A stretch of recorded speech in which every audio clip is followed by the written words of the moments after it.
never forget.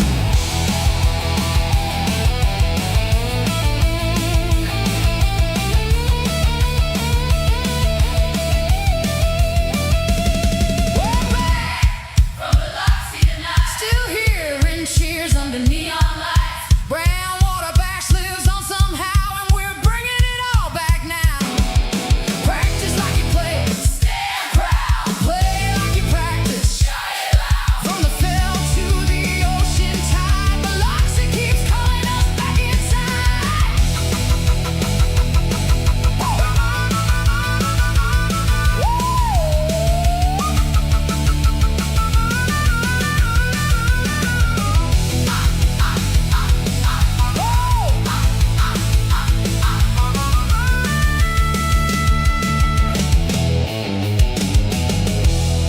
We are back from Biloxi!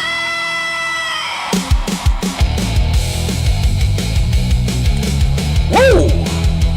Well, wow, Ed, I have to admit you did a mighty fine job on that video entry. Chills, yeah. I got Yeah, it chills. does give you chills. Yes, it does. I worked a little hard on that song and that slideshow. I did. Well, I like it. I hope you liked it. Hope everyone liked it because I thought it was funny and fun and original. So Yep. there we go. Yeah, it was. It's hard to believe. Here we were just maybe 6 weeks ago talking about. We were just right around the corner from holding BBW IV number 4 or BBW 4 or 2026. BWB IV. There you go. I had it backwards. It figures. But it's in the books. It's passed. I think everybody had a good time. We've got some guests joining us tonight. 3 fine gentlemen, and I use that term very loosely when we bring them on the There's screen. two terms there that you need to use very, very loosely. One is fine, and the other is gentleman.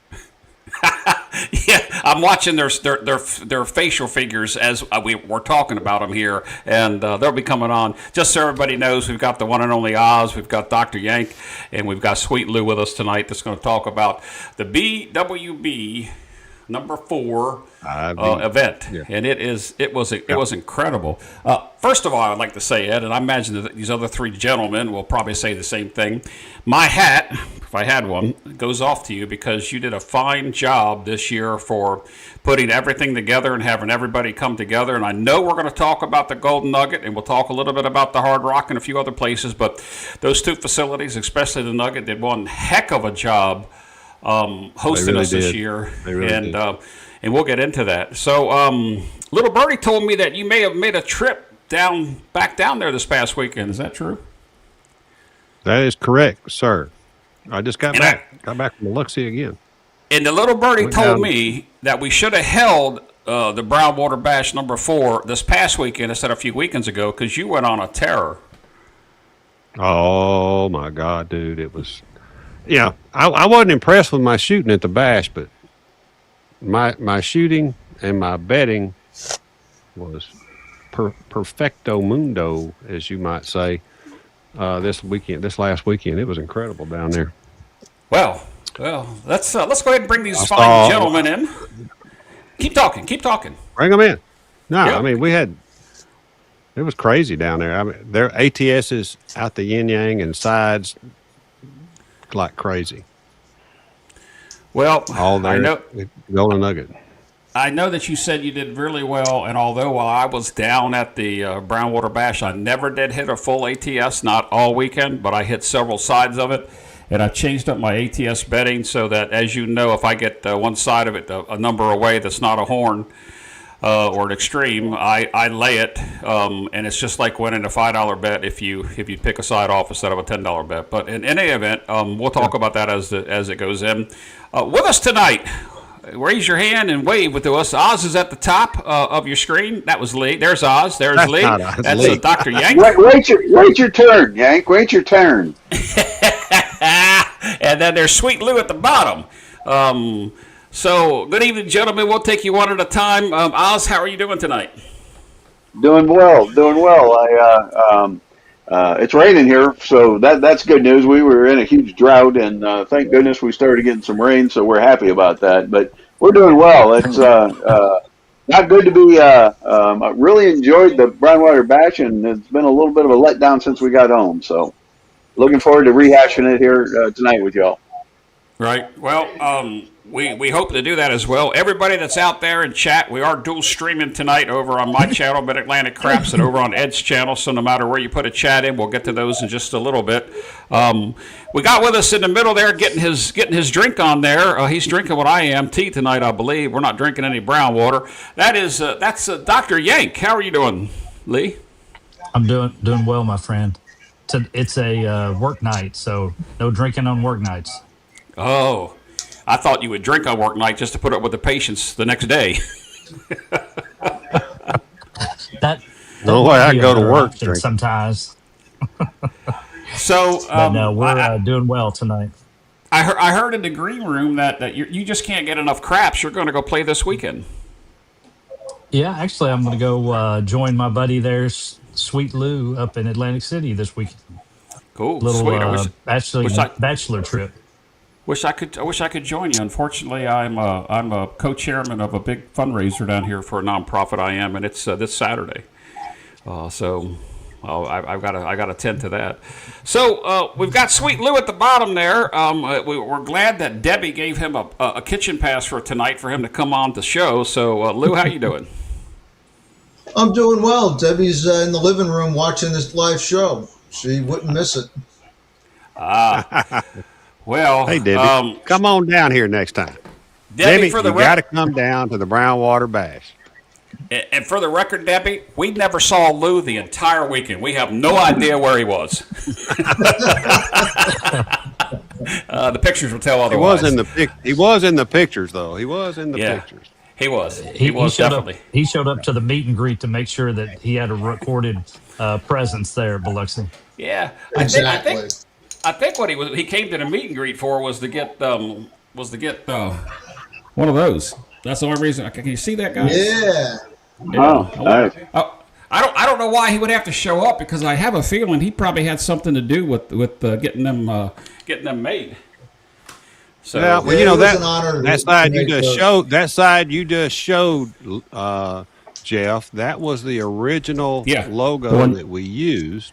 yeah, the one you and I Yep. did. And then, and so I've kept that on all the chips, and then Sweet Lou did me up that one.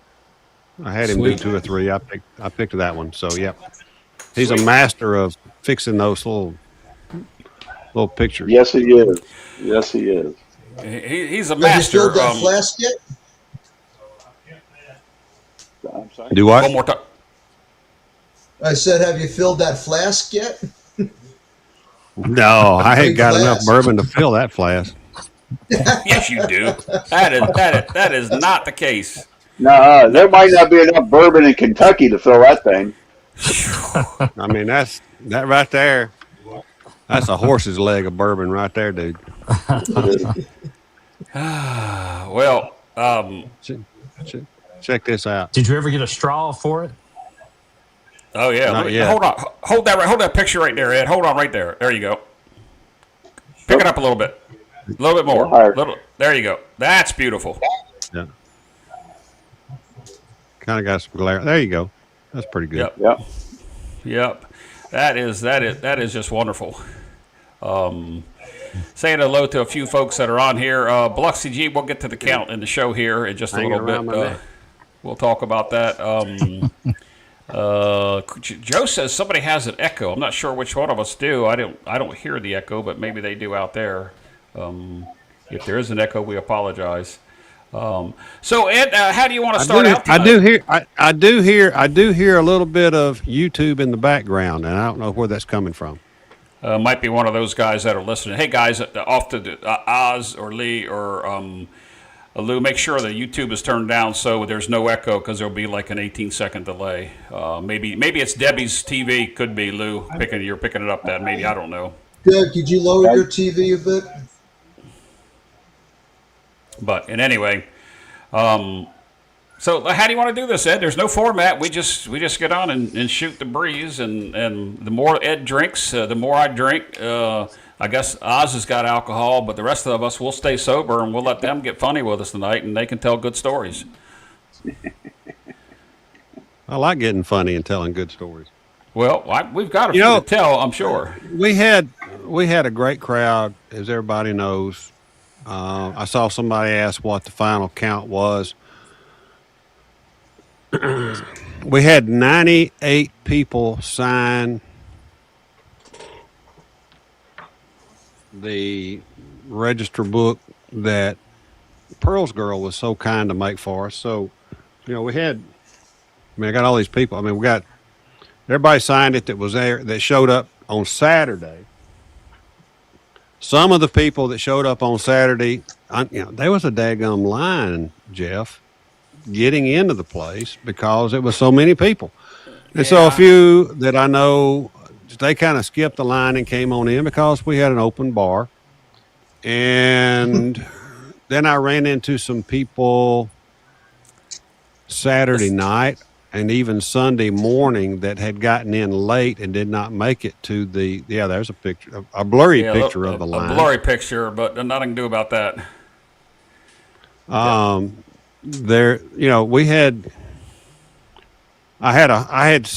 took 150 chips and I brought back 42. So there's somewhere between 105 and 110. You pick a number and I'll go with it, but I think that's right in the window of what we did. Probably right at 108. I disagree a little bit with those numbers because there's a few people, like some of these gentlemen on this picture here, that really didn't get in to sign the book, or they didn't get into the count. And there's a couple other people in our group that's been all 5 years that they just came in too. So I think we probably had in the room with spouses, girlfriends, significant others, partners, whatever you want to call it. I know we had over 125 people in that room. Just using my old employee hat that I used to wear back then, I know we had that many. Now, I'll be the first to say, you're a fire guy. Yeah, I was going to say, I'd be the first to say I skipped the line, but I did go back to sign the book, because I wanted to. Yeah. Yeah, I wasn't trying to point fingers, Oz, but in any event. Yes, you were. Because I asked you if I could skip a line, and you said you would look the other way. So don't give me that. I know you're complicit in this. Did I say that? I don't recall that. Hey, listen. Ask Ed. I'll throw anybody under the bus if it gets me out of trouble. You can throw me under the bus all you want. I can't fit under the bus, so I'm big, as you'll see in some of the pictures tonight that we'll have here. But Ed, carry on. All right, so you're going to call it a little bit high. It probably was more than 108 if you count the people that I ran into Saturday night and Sunday morning that didn't make it to sign up for the thing. They got there really late for different reasons. Easily 110 to 115 probably. But who's counting? It's hard to put a firm number on it, but I know we broke 100. There's no doubt we broke 100. So I guess the question is, can we break 250 next year? Well, I think it's like you had Waylon and his dad and Alicia come in, and I don't know that they all three signed the book. I think she signed for all of them. But, there's three people that probably signed as well. I'm not saying that they all three didn't, but, there's a couple other people, like a husband or wife would come in that only one of them would sign the book, But yeah. The old Evan brought half of North Carolina with him, and man, So and Mr. I don't know how many of those chat. signed. Yeah, you got to watch him. Oh, he is. I'm sorry. I didn't know that. There he is, right there. Yep. But beautiful family. Brought his whole family, or not all of the family, I don't think, but a lot of the family. One of the pictures that I did not get put on in time for the show, Ed, I was going to try to surprise you, was in the suite at the Hard Rock on the last day or was a Saturday, whichever day it was, where you and Mr. Yo and his family and the piano and Ted and Oz and Lee, and we're all sitting up there and That's I want to get a picture of that piano, but I don't have it to show tonight. Y'all have to trust me. Ed had 2 suites, a couple other rooms, and I don't know what else he had, but he was ready for the weekend, and he had a piano in a suite. He really undersold his talents, because Yes, I he was did. really impressed. He was playing it pretty cool, and struck up some chords there. Ed may be able to go into a second career here, or a third career. I think he's already got a second career. I quit those piano lessons way too young, unfortunately. My mother told me I was, and I wanted to play football, and she said, "You'll regret it." And, I kind of do. But, Jeff, I might could share a screen. I don't know. You could share. I was kind of hoping I was going to be able to too, but I ran out of time tonight trying to get it under. Just let me know when you want to put your screen up there, and I'll full size you. Oops. Trying to get it sized on my screen over here. That's all right. If it shares, right. I'll put it up here. Let's see. I don't have a share screen button on your thing. You I might thought have I logged did, in. but I don't. Yeah, you might have logged in the other way. Or you can while you're talking, we can come back to it while we're talking. You can just import it into your OBS, and I'll full screen it from there. However you want to do that. You're asking something complicated from an old man now, dude. Ah. I did have a baby grand piano. I did really have a baby grand piano in one of my suites.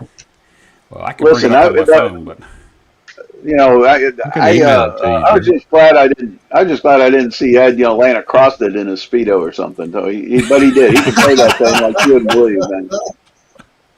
oh my You got gosh. there too late. You got there too late, dude. Or too early. Might have got that way later. I do not recall seeing that. I do not recall seeing that. I'm trying to bring up the picture I had on my phone of the piano, but I can't even find it either. Oh man. Anyway, carry on, guys. Yep. Let's keep the ball rolling while we have the floor to entertain. Where is that picture of the? One of you guys talk about it real quick. Yeah. Well, Oz, jump on it. Go ahead.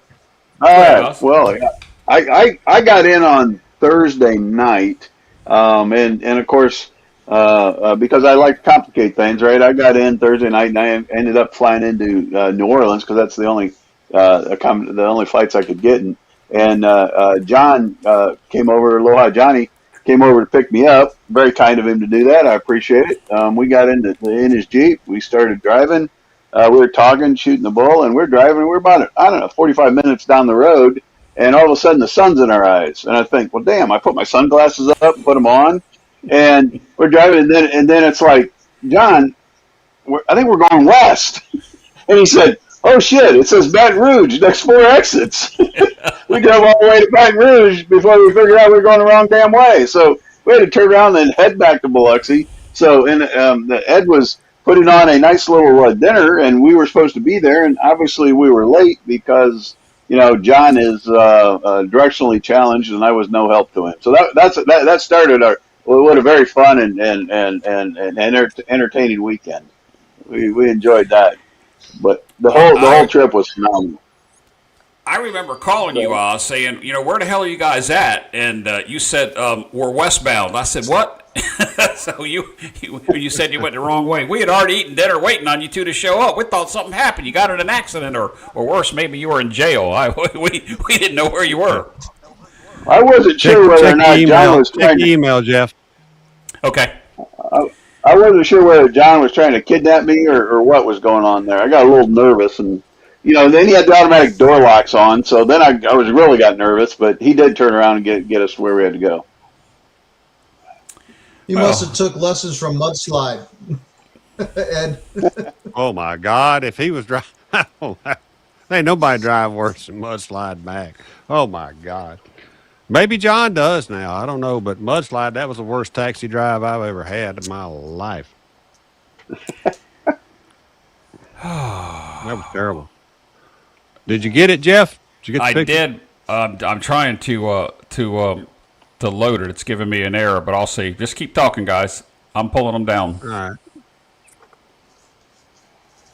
But carry Lee? on. Who's Well, I who's got next? in the beginning of the week. I got in the beginning of the week, stayed at the IP for a couple of days, and then moved over to Harrah's. I was able to play a lot prior to everybody getting there, which was my plan. This way I could relax and enjoy the camaraderie. And it worked out great as far as I was concerned. Yeah, you got there really early, Lou. How I long- couldn't believe it. How many hours driving, Sweet Lou? It's a 16-hour drive, basically closer to 18 for me. I stop in Tennessee because that's basically like the halfway point. Get to Tennessee in about 10 hours, and then it's only like 6.5 to 8 hours, depending on how many times I stop to get into Biloxi. And the route Okay. that you showed me, it saves me so much time. I don't have to deal with traffic or anything like that. It works out really Right, good. right. That's the best route. It is the best route. Dr. the one Yank, pic- Yeah, what I was your came- viewpoint? I came in on Thursday, and this was an interesting trip for me because I had never come in through New Orleans, and had an easy trip. Didn't have my usual night over stay at the airport, so it was nice to be able to get there on the same day that I started. Showed up at the Nugget, and it was nice to see some friendly faces playing. I got in, I guess, a little bit after 11, and some of you guys and some of the guys that are on the chat were there at the table at the Nugget, and just a nice, warm welcome. I don't think it was intended to be my welcome, but always nice to see some friendly faces there. There was a lot of craps being played that whole weekend, and a lot of lot. people lost a lot of sleep Yeah. playing craps. Yeah. Imagine that. And people in the chat, Jeff, I don't know if later you can pull up some of the people that you haven't pulled up, but I mean, we had Taffy was there, and Taffy was on fire. Laura was there. Sweet Laura, she was on fire. These Sweet Rolls was there. I got a mean, couple of them. We've got a great craps community that showed up. And Jeff, I was trying to think today or this last week, why did we even start this thing? What was the premise of starting this? I don't know. The first year I came down to see you, it was just a Mark 220 inside, me, you, and Clay, and then we talked about putting something together, and you just did it, and a couple dozen people showed up, and then from there on out, it's history. I honestly don't remember the reason why we did. I think it was more or less related to getting the YouTube community together, if I'm not mistaken, because we've always had a lot of YouTubers show up. I mean, we had several, and they're not always the same. Some of them haven't come back. Some of them have come once. Some come every time. But I don't know. I think it had something to do with YouTube. I don't know. It was like, let's just do something. Let's have a get together. Let's all meet up. Anybody wants to show up. We had like 35, I think, that first year. Yep. Who knew? Yeah. Who knew 4 years ago that we would have 100 plus show up? I was trying to. That's an think honor. about that first That's year. an honor, for real. Absolutely. I was trying to think about that first year too, and I know that the YouTubers that were there, obviously you and Jeff, and then I know Alfredo was there for sure. Waylon, and I don't think Sarge. Yank, and I don't think Sarge was there first year.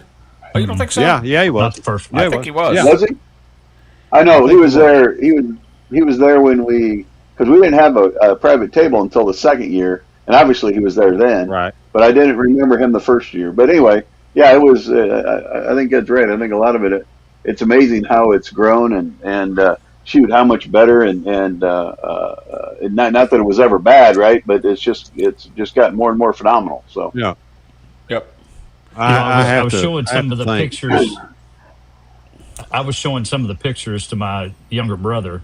I'm trying to get him interested in playing, and I showed him the picture that you guys had put up with all of the, in the meet and greet where everybody was in that one big group picture, and And we'll get to that he kind of picture. stopped. Yeah, he kind of stopped, and he was like, "That was all part of your group?" And I said, "Yeah." And he said, Did you all have a conference, or what was that?" And I said, "It's just a bunch of guys who really enjoy and ladies who enjoy playing craps, and we all decided to meet up." And he was so stunned that many people would show up and just to play.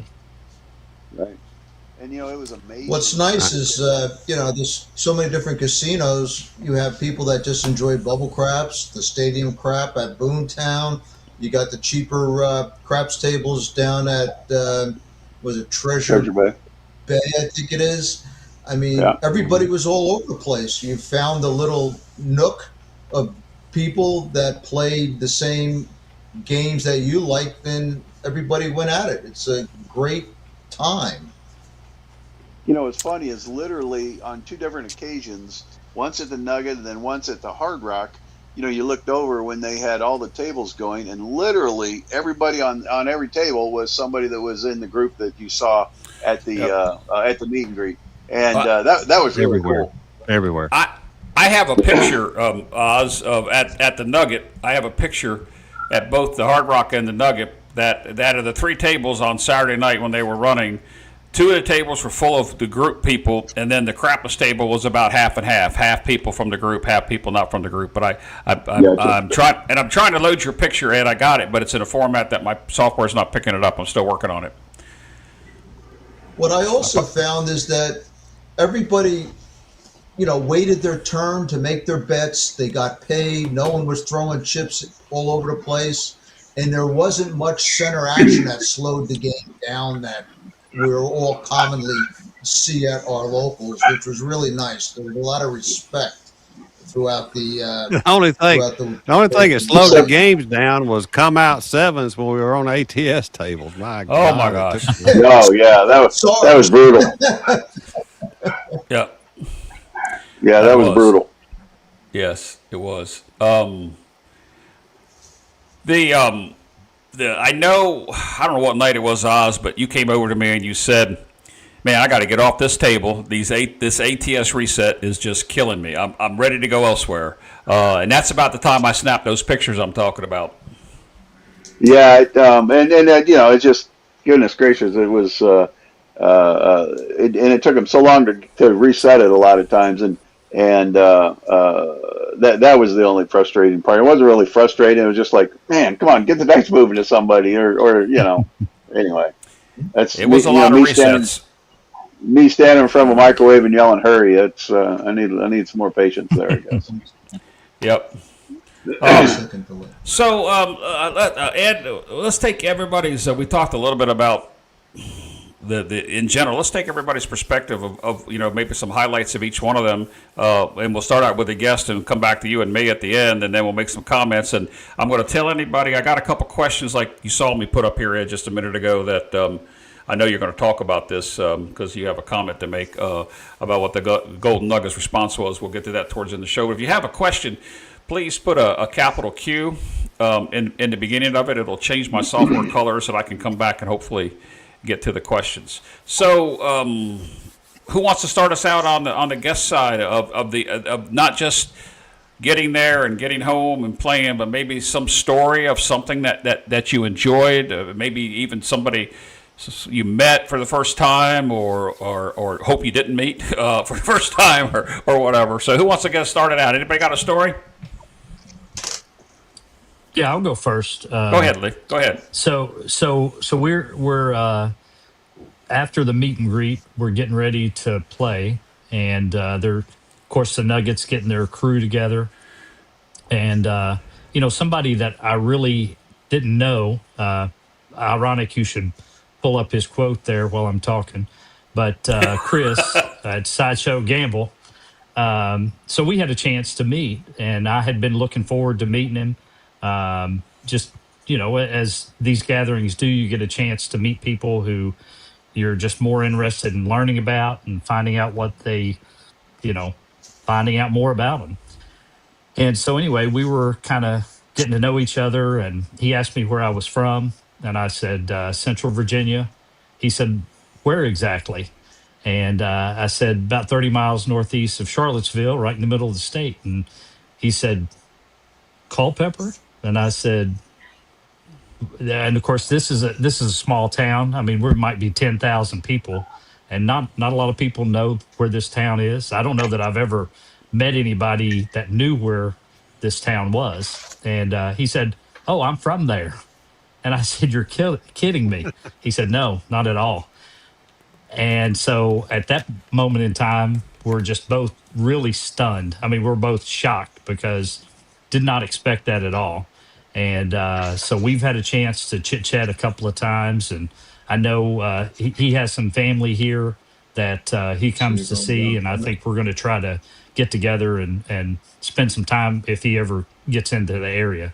But just a really, really, and that's one of the highlights, I think, of this community. And I know you guys have talked about that, just making connections with people that just, it kind of, like as Ed says, it kind of sends chills up your spine because, really, really cool things happen. So many cool things have happened since I've been a part of this community. And just, I'm thankful that I've made connections, made great friends, and just had an opportunity just to enjoy a lot of fine folks' company. I know that. All right. Lou, do you got a story? I don't have a story, but I really enjoyed meeting Chris, Sideshow Gamble. I went out of my way and made him a couple of shot classes because of I respect what he's done for our country in his service to it.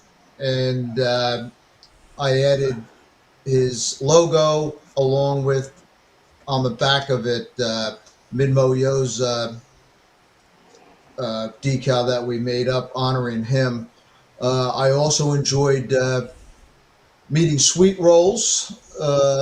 She's a fantastic lady, along with JoJo and a couple of others. Reaper from North Carolina, from the North Carolina crew. He was a really, really nice guy. And I was happy that our Atlantic City group had Got a picture we're going to be showing. Came down. We all had a great time. Like I said, it's a lot of camaraderie. Definitely was happy to see Ed, Oz, Lee, and especially Rick. I really enjoy Rick's company, Stent Placer. And Aloha Johnny extending his residence to us was fantastic. He's a class act. Then I got to play with Mark Evangelisto, which was, I played with him once before, but I didn't get to see him shoot because he colored up immediately after Anthony, who goes by K9 Comp, had a fantastic role. It was like, okay, I'm coloring up and I'm out of here, which I don't blame him. It was a fantastic, fantastic role. And of course, seeing Sarge and the rest of the guys, it was fantastic.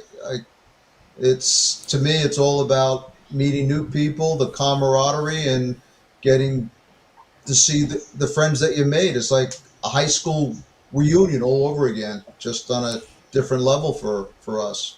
Because at our age, it's hard to meet new friends. It's hard. Yeah.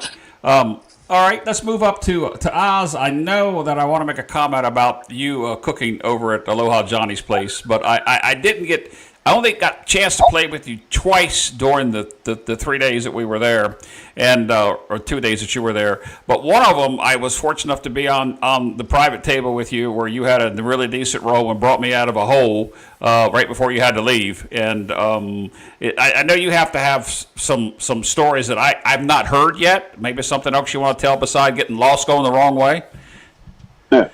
Well, yeah, I mean, there's a number of them, and of course, anytime that you're kind of in what is it, cahoots there with John, there's no telling what's going to happen. But one thing I wanted to say is I truly enjoyed our breakfast that we got together there with a large group on Saturday. That was a lot of fun. I want to kind of echo what Yank and Lou said. This community is something really special, right? You look forward to seeing each and every person that you're fortunate enough to know from this community, and it's almost like you'll see somebody, and even though you might not have seen them for 3 months, 4 months, sometimes in the case of the bash, like in a year, but it's like you pick right up, right where you left off last time that you saw them, and it's just there's a lot of special friendships and that mean a lot, right? I truly enjoy that, and if it wouldn't be for people like Ed and you, Jeff, bringing this kind of thing together, people like Heavy, getting me involved in this whole thing, right, and getting to being introduced to Ed and stuff like that. It's the thing that to lose. Credit to my advanced age that I definitely look forward to. So I do appreciate that. One thing you're talking about stories or whatnot, and this is would be more of a sitting around. I mean, Saturday after the meet and greet, then we went down and played for a while. And then somehow we all ended up, a group of us ended up over at that little bar there by the in the Golden Nugget. And John and my old my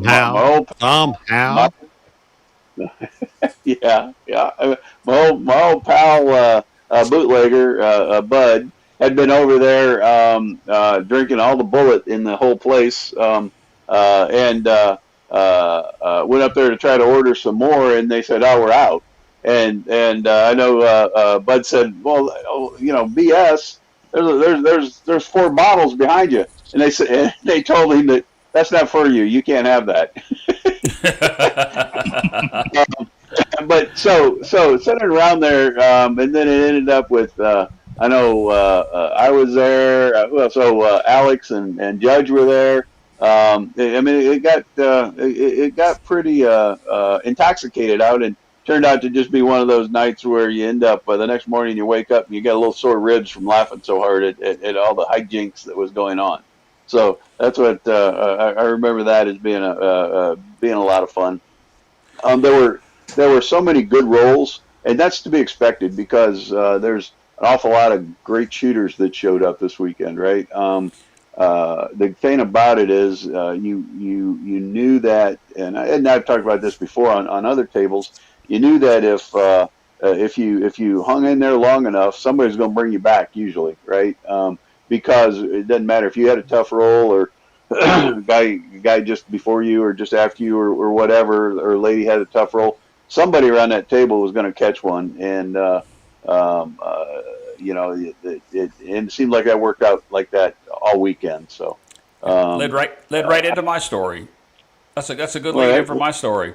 I do want to put this up here before it disappears on me. I want to put this one up here by Rick, where he said that Ed's benediction at breakfast brought tears to his eyes. And most of you don't know, but Ed can rip out a very good benediction, as well as I think he can do everything but marry you, if I'm not mistaken. But Ed, no, I have done a few weddings too, sir. Oh, I didn't know that. But Ed gave this one heck of a a benediction. We had breakfast Saturday morning that Oz so graciously did most of the cooking, and Ed set up and Johnny put together. But Ed got us together, and I think that nobody was expecting that blessing, and Ed brought in that southern. I'm not sure what denomination you are, Ed, but you brought in that southern, that thing that we all needed to get good vibes for us for that day, and it was great and wonderful. You guys will see a video in a little bit of Ed talking about next year, and you'll see what conviction and emotions he brings when he's talking in that little 19-second video. But Oz, what you were talking about a minute ago, leading me into what I was going to talk about as far as the shooting. You say that you're waiting for a good roll. I was on stick left one at the Hard Rock, and Lee was straight out. Correct me if I'm wrong, Lee, but you were straight out on Friday afternoon. And I don't know if you were there for both rolls, but I caught two good rolls, one of them being Lee's roll, and I believe the guy in the right rear corner before the new guy came up to you. Out of those three rolls on that Hard Rock put me into profit for the entire rest of the weekend. I'm not going to talk about how much it was, but Lee can attest that not only did he have a good roll, I think the guy's name was Philip or Phil, and it might have been the guy from Houston that was in the text group, and he had this roll, and I'm looking at the table, and only people that have big bets, including the people on the right side that knew how to bet. We won't mention any names, Rick. We won't mention any names, but Lee and I are the only ones that are into the table that actually had other chips in play other than white, red, and green. And you talk about, oh man, that was the roll. I just missed the hell of a roll that I should have kept pressing, or I should have done some different things on. And then turn around, and 5 or 6 shooters later, Lee cranks out one that was just an incredible, almost duplicate. I'm looking at the table. Once again, the left side of the table, big tips, big chips. That side of the table, how can you miss it within a half hour? Two tremendous rolls that were really, really nice rolls. And Lee, I don't know if you were there for both of them, but I know you were there for yours because you had a good roll from straight out. That guy that came later, that was to the left of you, I don't remember his name. He had a good roll too, right before I got off the table that morning. Yeah, that was Toussaint. Toussaint, yep, that's it. Yeah, Yeah, he came in. Yeah, he came in beside Hell me. of a shooter. Hell of a shooter. Yep. And without any qualification. Right.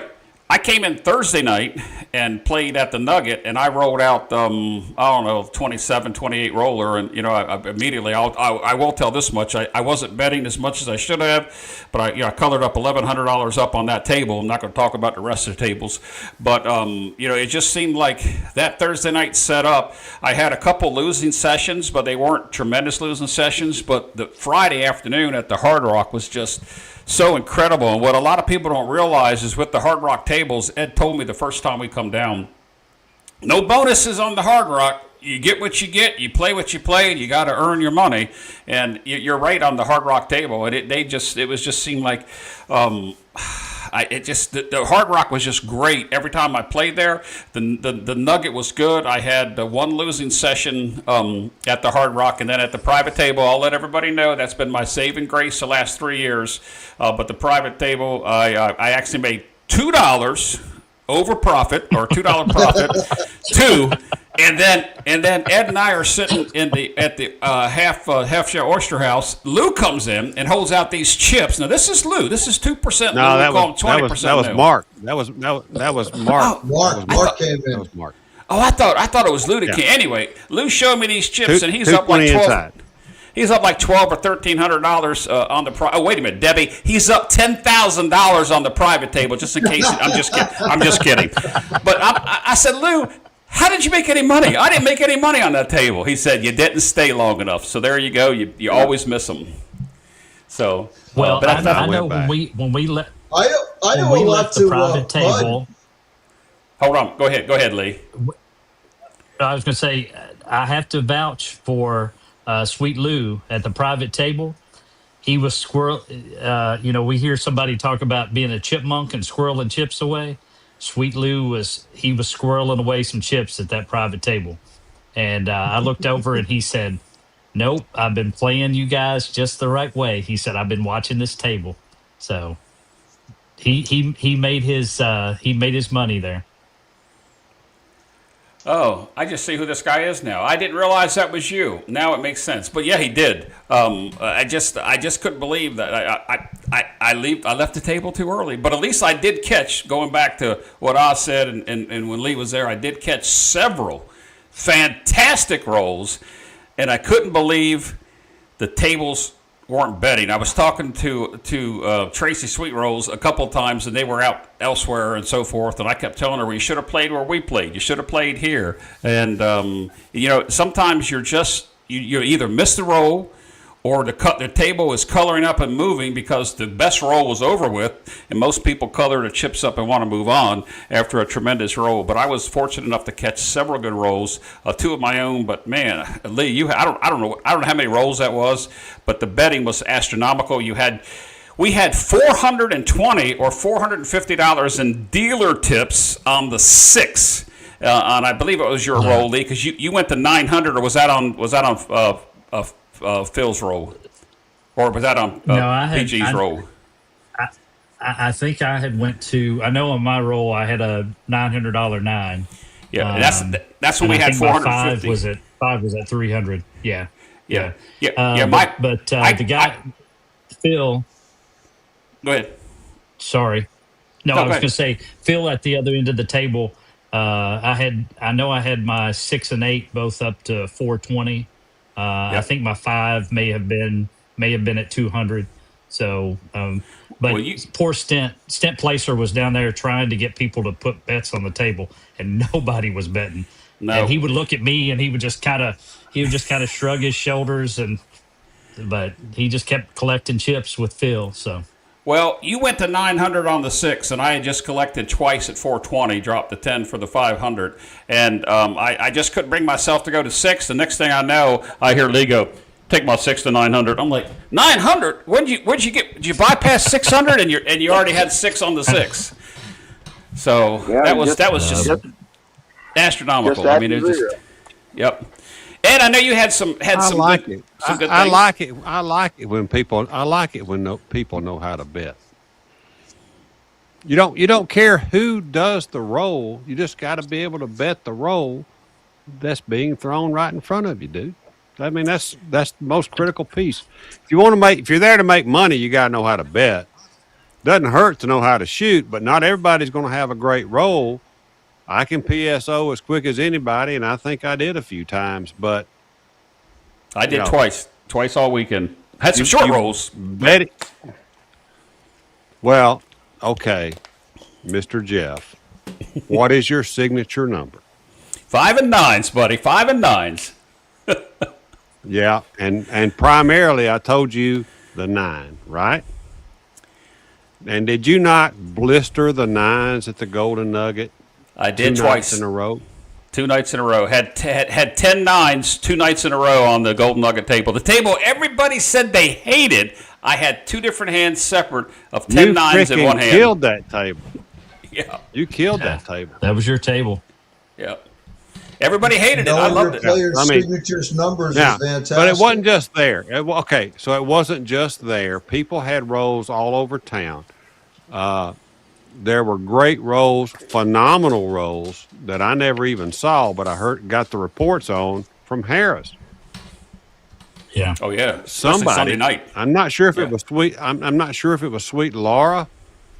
She had fantastic rolls. I heard she had fantastic rolls. I tried to go back and read some of the text group stuff, which, by the way, that text group thing worked out pretty well. And everybody knows me knows I hate group text, but that app that we used that was set up by Darth Vader was fantastic, and just keeping everybody in key and what was going on and where they were and what was happening.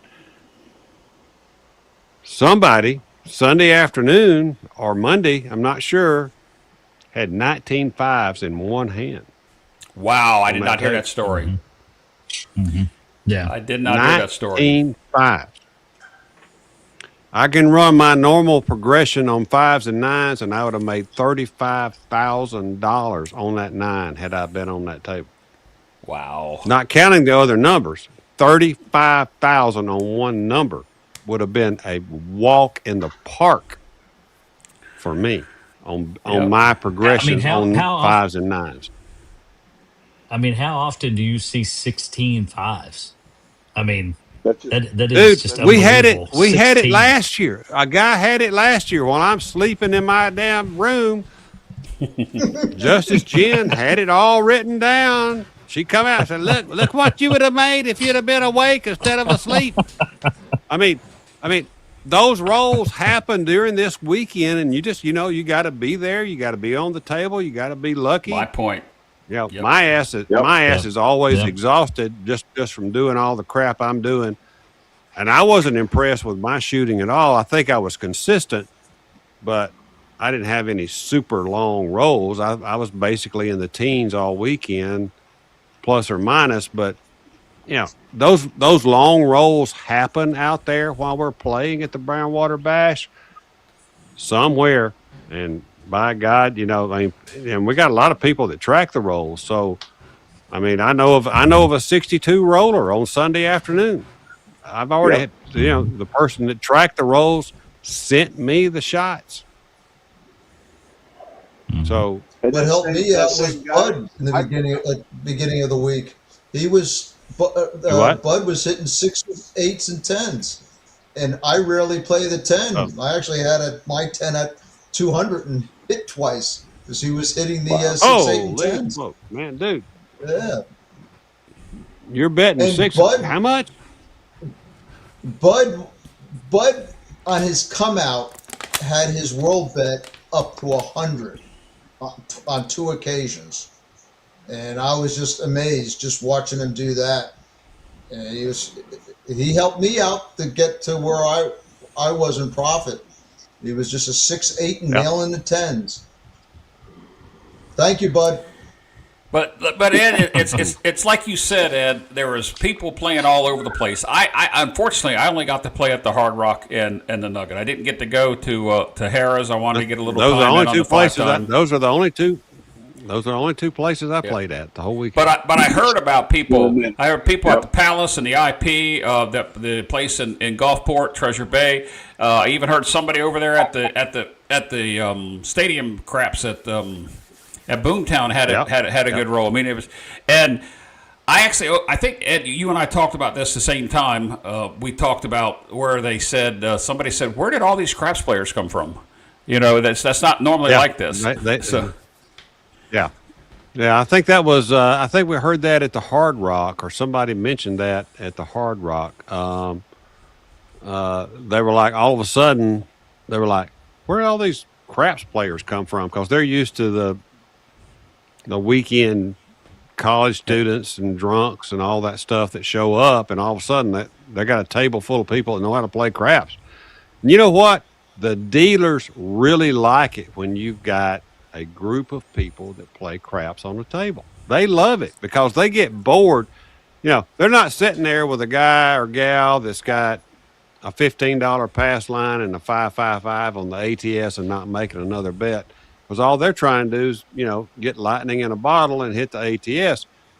The rest of us are sitting there playing. All of us are sitting there playing, and we're playing the game of craps like it's designed to be played.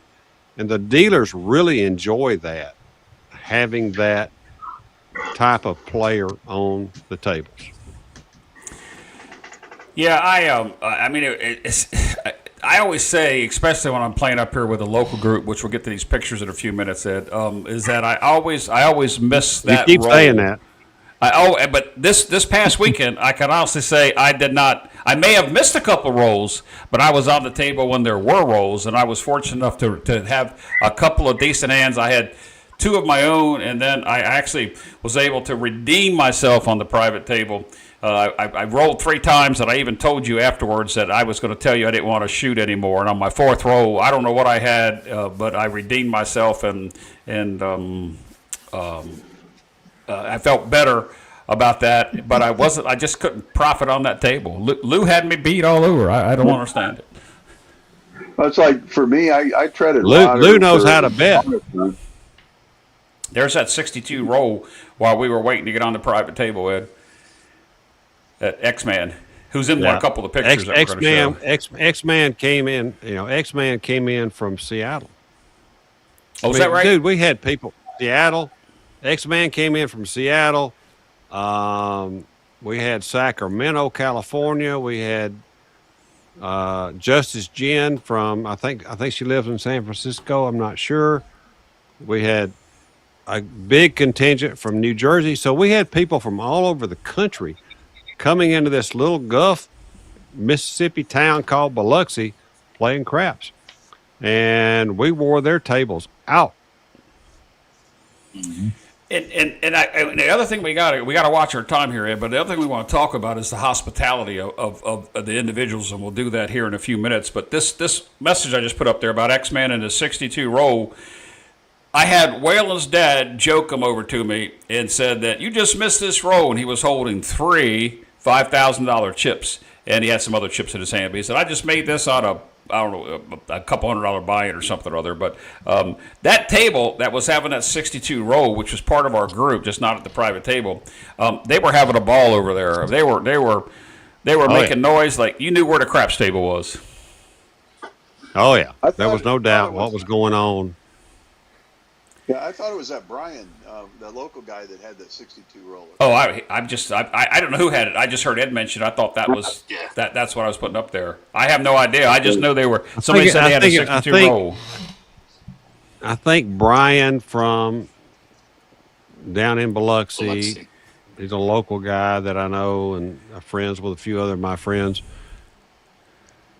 I think he had the 62 roller.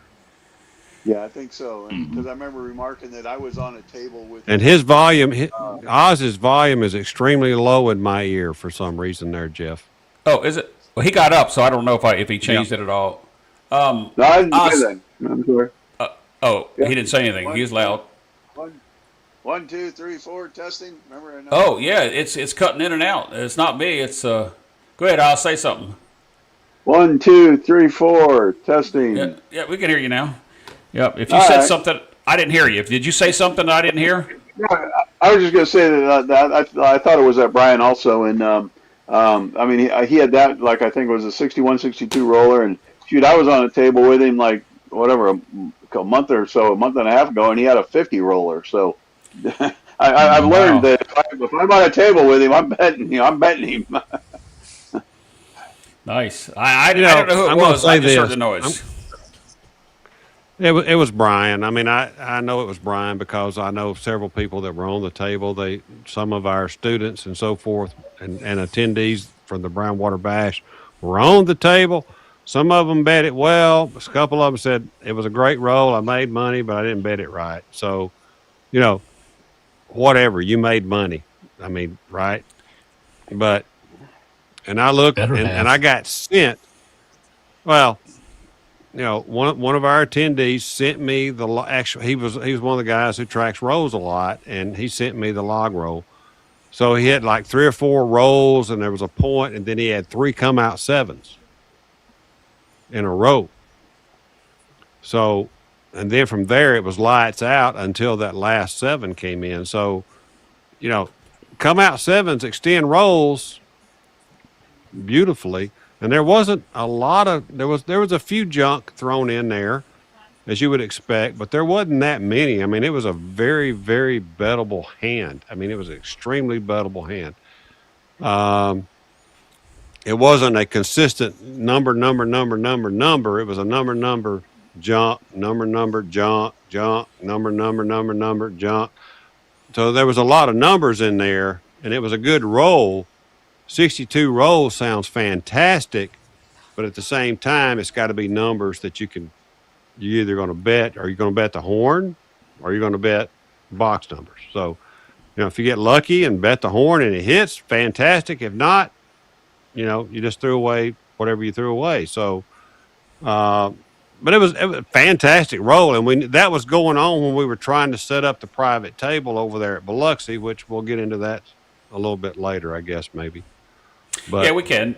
I want to cover this question here for Biloxi G. He's asked it a couple times. What was the response? I want to finish the show up on that and some information that you have that you might want to share with the group and get some input from the panel here as what they think. all right, so I want to number one, I want to thank everybody who showed up and signed the book, because when you signed the book, my host was there and she gave you a card.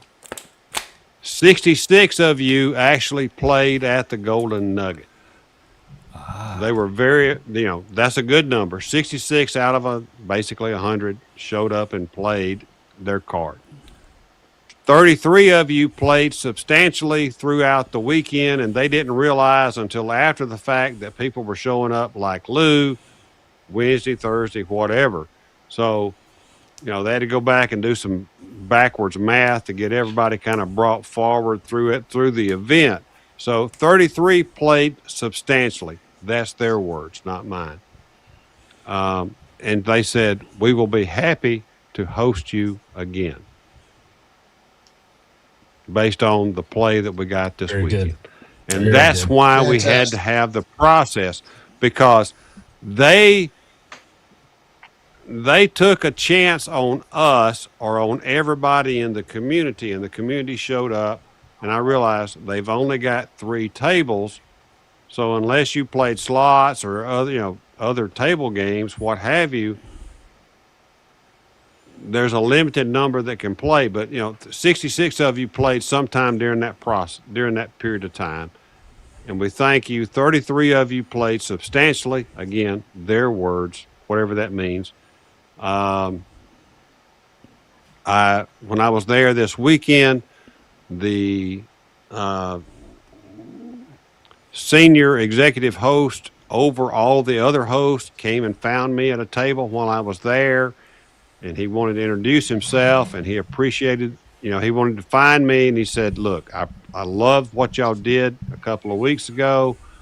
We will do more for your people next year if you come back. And so that's the question: do we come back?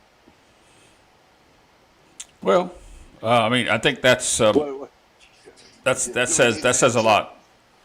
Hang on, Oz. Your audio is messed up again. Give me a second. Let me try to see if I can do it on my end. Go ahead, say something. I was just, can you hear me? Yep. Yeah. I was just going to say that goes without question, right? Do we really need an answer to that? Absolutely. Yeah. It's kind of dropped. I don't know what's going on with your audio, Oz, but you're cutting in and out. But yeah, I think you're right, Oz. We do need to have an answer to that, and maybe Ed will start planning another extra month or two early, and see what people. Well, it was said. we got this year was weird because we've always done it at the Hard Rock, and my host at the Hard Rock got terminated at the Hard Rock, and she went to work not as a host, but she went to work over at Golden Nugget, and she was trying to get us in there, and I was willing to kind of go with the flow because I wasn't getting a lot of response from the Hard Rock people like I had in the past. And then so I'm like, okay, I guess we're going to move over there, and then all of a sudden, boom, she's not at the Hard Rock. And so, just a few weeks before, I had nothing was happening. I was like, what the hell is going on? And so, I'm calling what my new host, quote unquote, my new host. And I'm like, I know we've got this deal going. She said, yeah, I've heard all about it. What do you got coming in, 10 or 12? And I went, try 100. And she was like, what? And I was like, yeah, try 100. So, it was really scramble on my part, scramble on their part. They did their end, and I super appreciate them for everything they did. Giving us a ballroom with an open bar. We had a bigger space. We needed a bigger space to get all the people in. There you go. They put that right outside there. That was they had our logo on the screen. Welcome to the players. We loved it. It was fantastic. They did a great job. And then when I talked to the guy this weekend, he said, we'll even do more. We'll have hors d'oeuvres and that kind of thing, maybe, if you ever want to do it again here. That's good news. I mean, So that's even a couple things. But I think the reality of it is that, you know, I think having multiple options worked out well, because with as many players, unless they're adding 3 more tables, which probably isn't feasible for them on non-bash weekends or non-bash times, you know, I think it works out well to have some options. And so, you know, I enjoy being able to, you know, visit some other areas. But, you know, I think having a central location like that is a great idea, because, you know, having that home base, having that area where we can, you know, kind of centralize and come back to. Yeah, I agree with you. I think that you have to have a home base. I think that you have to have a location for the meet and greet, and I think that you also have to have alternatives, because there's just too many people to play on 3 tables at any given casino at any given time. And I really think it worked out. There's not a casino in Biloxi that can host and play 100+ players at the same time. Nope. Right. Hell, Right. I don't even know if there's a casino in Vegas that can play 100 players at the same time and keep the regular crew, Right. you know, keep the regular crowd out. So, you do need a home base, and they went above and beyond. They kept the tables. You know, the table games manager was Ed. What do you want? When do you want it? And I was communicating with him continually.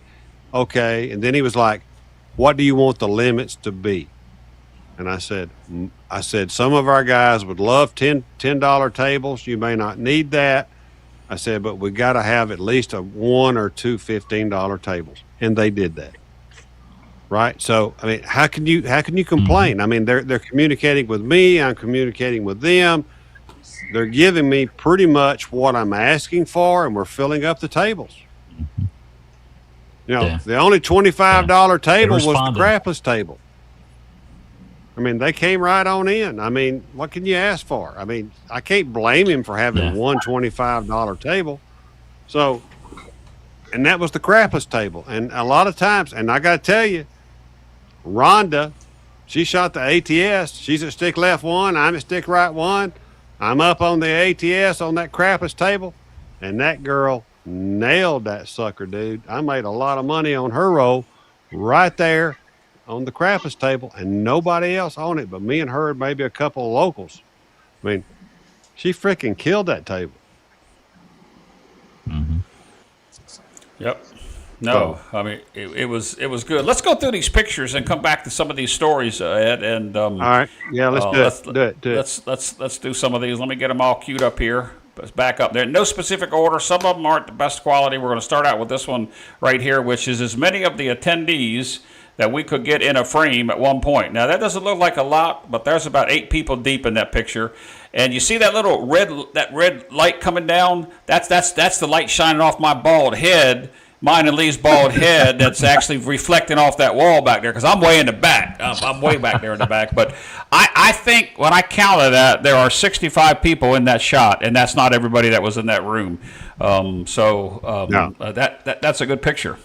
Let's move on to the next one. I think Camper had. I was going to say Camper had some light shining off his head too. It looks like right there.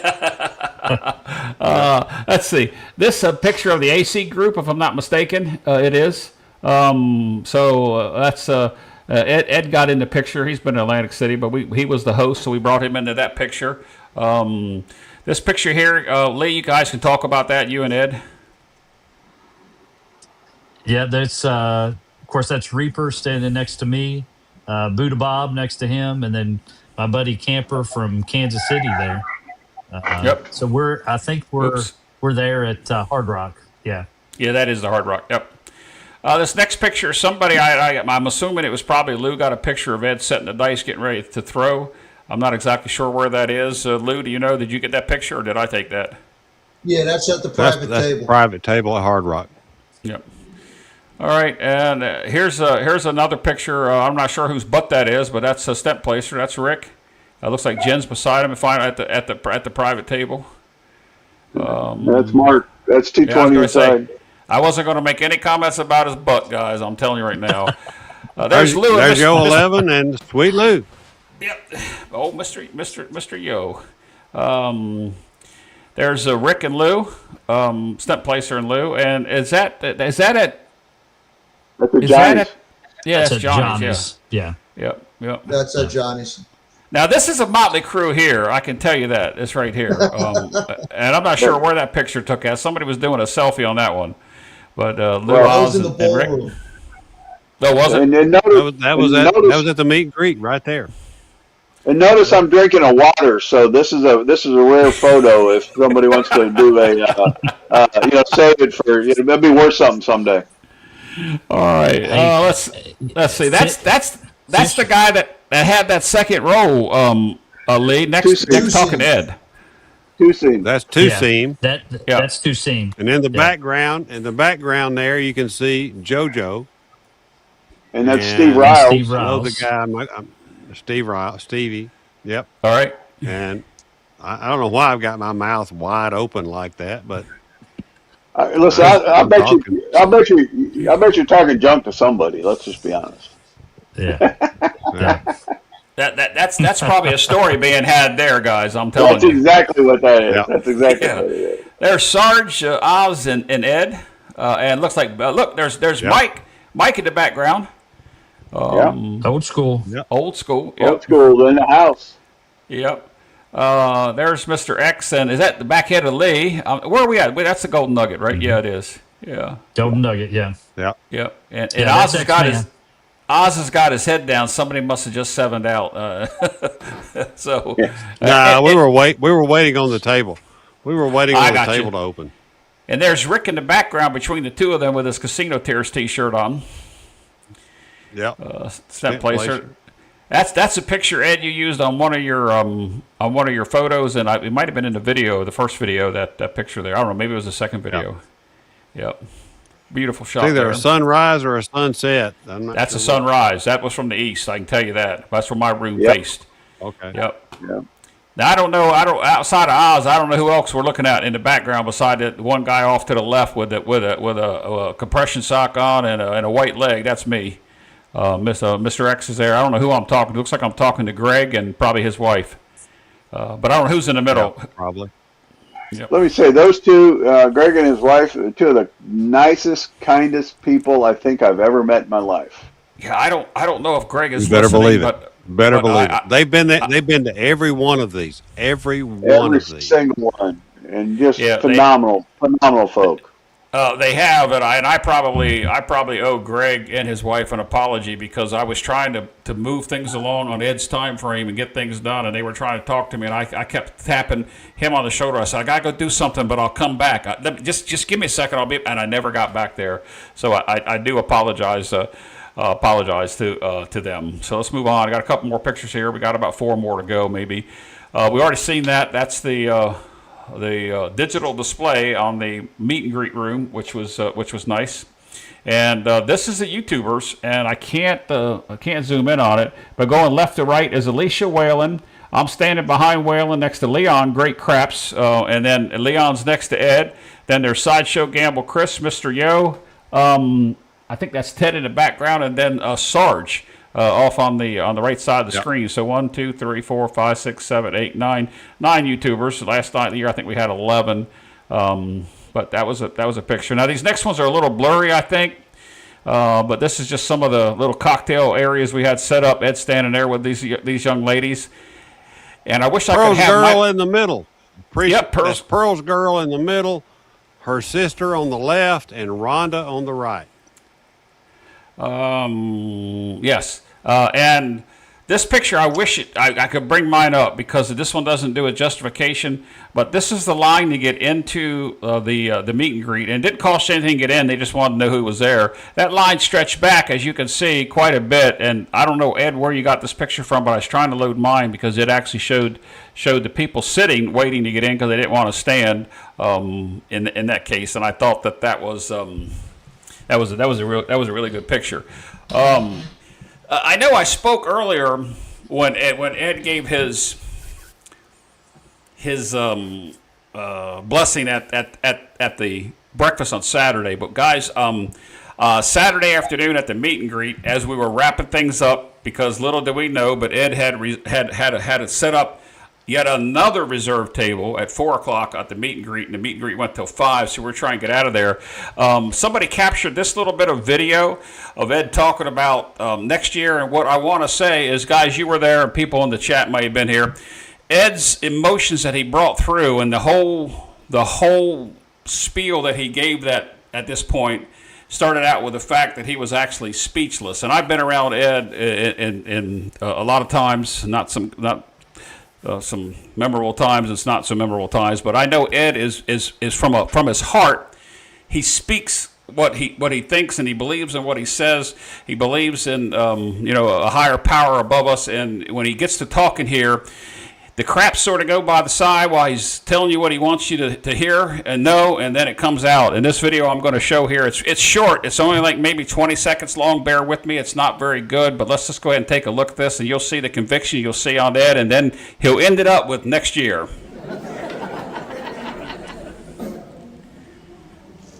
Would have 100 people show up.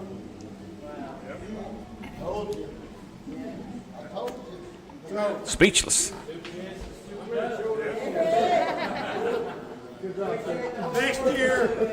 Next year, they're going to have to bust a hole out that wall to get everybody in here.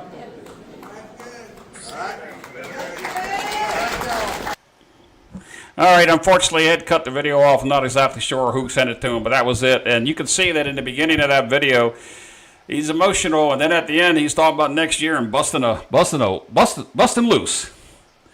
So, well, it was emotional, and I didn't mean for it to be, but it just all of a sudden it hit me. We had all these people that came in, and yeah, it's a very, very humbling, Jeff, when that many people show up for some stupid thing that you've organized. I mean, I could get emotional now about it, but it's like, all of a sudden, all these people just showed up, and we got 100, 115, 110, 115 people, whatever, showed up. And it's like, I can't believe that many people showed up. And it's not me, it's the community. It's why they showed up. right. And it just humbled me to a point. I was almost at tears. I admit that. I was almost at tears while this was going on, and I had a hard time there for a moment, and I finally kind of had to just do something like, okay, let's break out the wall. But we had so many people show up, and it hit me at that point, because I mean, you work so hard. All of a sudden, we were at a fast pace. Don't get me wrong. I mean, we were at a fast pace trying to get this organized at the last minute, because of all the things that were going on with hosts and different people. And thank God the Golden Nugget, just the people there just supported us and brought us right on into it. I mean, it was like, thank God they helped me. I mean, they said, like, what do you need? And I said, well, can you give us an open bar? And she said, how many people? I said, 100. And they're like, we'll give you a credit limit, and after that, we got to go to a cash bar. And I said, fine, do it. We didn't hit the limit, so y'all didn't drink enough. And then, then this weekend, this weekend, I'm talking to the guy. He's like, well, we'll bring you in hors d'oeuvres and shit next year. Don't worry about it. Y'all guys were great. But here's the thing. All right, so we had the table games manager who gave us tables every night, basically 2 tables every night. And he was like, what do you need? I'm like, I need $15 tables, because we got a lot of players that don't want to do more than that. I said, I got players that want to do 10, but I said, I understand what you got to do. So he gave us 15. And so he did that. I mean, he gave us 2 tables, and they reserved. He said, we're going to open them up, and we surrounded the tables. So in essence, they gave us reserved tables 3 nights a week. And then we did something that nobody else has ever done. They said, "Oh, Ed, you want a reserve table on Sunday? What time do you want it?" And I said, 11 to 3 at the Golden Nugget. So we raffled off positions for a private table at the Golden Nugget. Who else has done that? Nobody. Nobody's got the clout to do that. And they let us do it. I mean, shit, dude. I mean, they give us a damn table. And I said, here's what we're going to do. I'm going to put like 4 or 5 of my friends on it. We're going to start that. You're going to play with us. We're going to raffle off 6 spots. I probably screwed up and raffled off too many. You know, I'm a dumbass. So, all right. So anyway, we raffled off spots. We raffled off spots, you know, for people to play with us. Oz, 220 inside, myself, everybody else, Jeff, you. I mean, and then I said, after about an hour, hour and a half, we're going to back up. We're going to raffle off flight 2. They can come into the table. They're going to have this table all to themselves. And if they tap out, anybody else that wants to come in, you've got a private table to play on until they decide you don't need a private table anymore. I don't know how long I have no idea how long they play. But who the hell else gives away raffles off? I mean, we had so many people there. That's all I could do is like, let's let the people play. Let's give an opportunity for people to play on a table with each other. And that's what we did. That's all I could do. And, you know, I had that other private table arranged, which at Golden Nugget, at Hard Rock on Sunday night. I'm probably not ever going to do that again. I have a question. Does a Hard Rock ever open up a second table on during coffee runs? I have never seen it. They usually only have one table open. As far as I know, morning they had 2 tables. Saturday morning they had 2 tables open. Yeah, that's because they had players in town. That's why. Yeah, they had players in town and they knew it. Yeah. Well, I don't know. What I was going to say is we've had a private table at the Hard Rock for a number of years. The dealers are great. No, don't get me wrong, but it's you just the interest that Old Nugget showed in your group, Ed. I mean, that's it was very impressive, and obviously you're creating an atmosphere there with a relationship with those people that all of us are going to be fortunate enough to benefit from. So. Well, that's what we want. We want to be able to benefit. Obviously, it's got to be profitable to them. They look at ADT and all that shit. We don't care what the ADT is. We just care how many chips do we carry to the cage. That's what we care about. Yep. They worry about ADT. I don't care about ADT. I want to take chips to the cage. And I don't care which casino it is, but that's what we do. That's how we play. And at the same time, there's so many demands on my time and people try to do this. I turned down a guy who threw 62 rolls to get on the private table.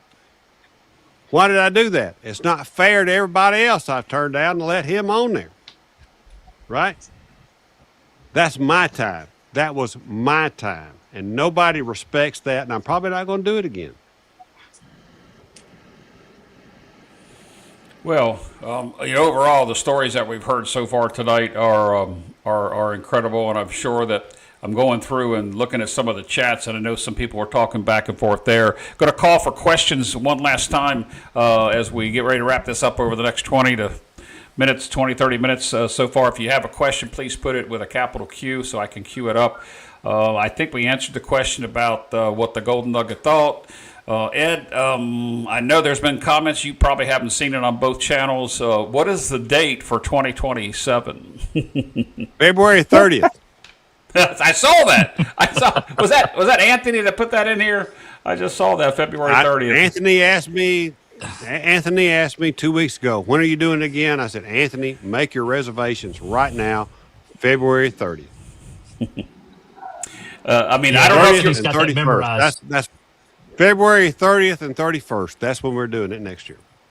okay. I did not know that, so I just learned that tonight, guys. So thanks for letting me know that. Here's a question from Biloxi G. How about some Brownwater Bash merch? That's an excellent Thank question. Answer it for me, Oz. That's an excellent question. I have talked to this man for 2 years about having the opportunity to do that. When I hope we're able to do that, because I think it would be very well received and people will enjoy it just like they do the Casino Tears merch. So, All right. Yep. You just got to find somebody to sit and sell it. Did you see the thumbnail with the BWB and it said Brownwater Bash on the hat? Yep. If y'all like that, let me know. I need to know if you like that hat. I'll make them next year. I like that. What I want to know is who's that paid actor that you got there that you got in it. That ain't you, buddy. My wife said he was kind of hot. Now that ain't you. Ed paid the Just a Photoshop joke, guy. man. Just a joke. Calm down. If you're not talking about Jeff, you must be talking about me, and so that's totally an AI. That's totally an AI thing. Yep. Oh But my gosh. Jeff, You guys killed me. Jeff is a magic man.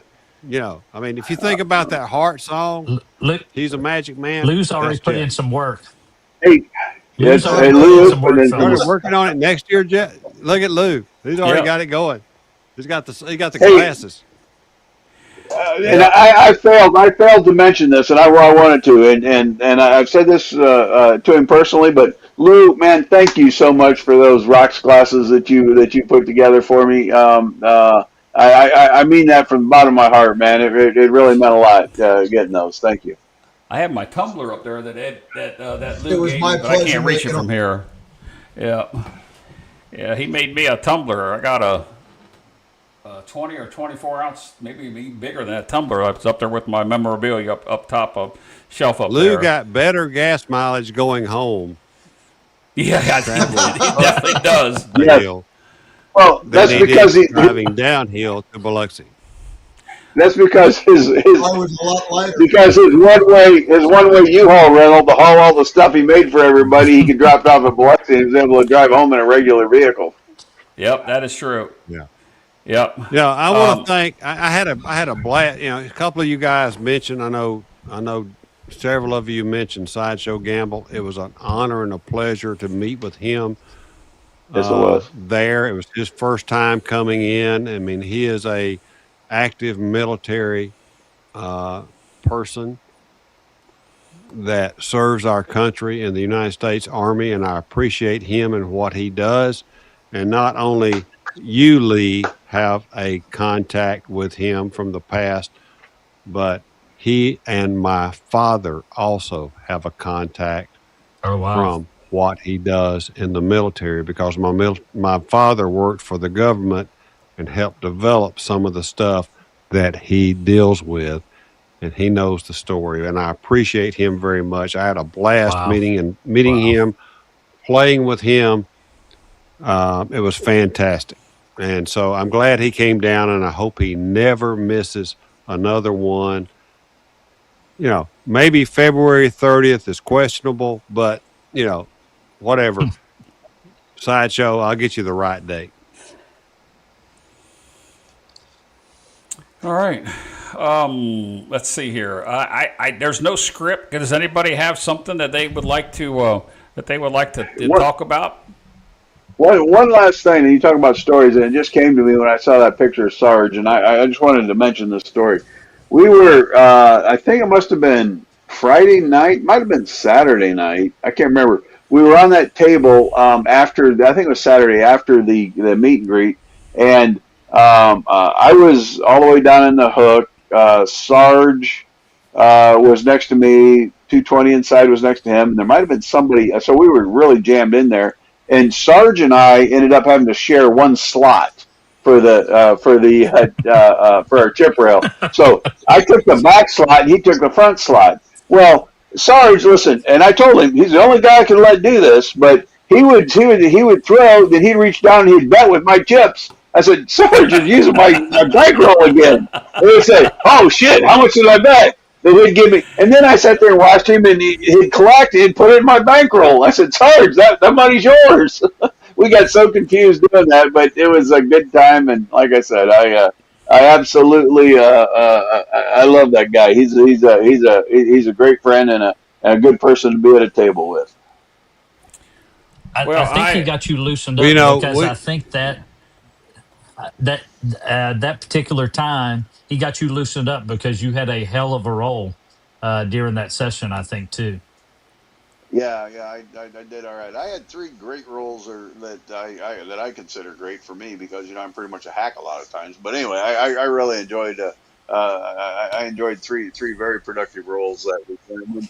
I did well most of the rest of the weekend, so it was good. And that the reason I did well is a testament to the players that were around the table as well.